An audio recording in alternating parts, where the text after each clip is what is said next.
Siguro, malaki din kita nila kasi hindi naman uso yung bike eh. Oh, paluto. Di ba? Sa Korea, uso yung bike.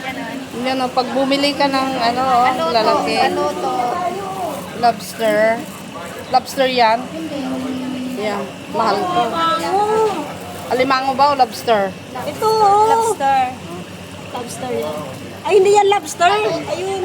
Lobster nga, parehas. Parehas lobster ba yan? Yes. Ito. Pakala, no?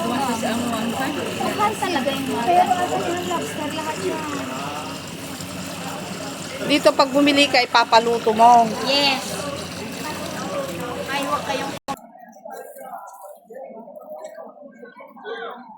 Ano yan? Lang yan. Yan yung tower na nakikita pag nasa peak ka. Yan. Ako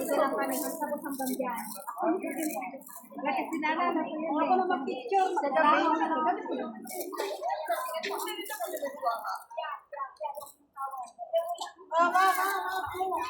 Picture naman ako.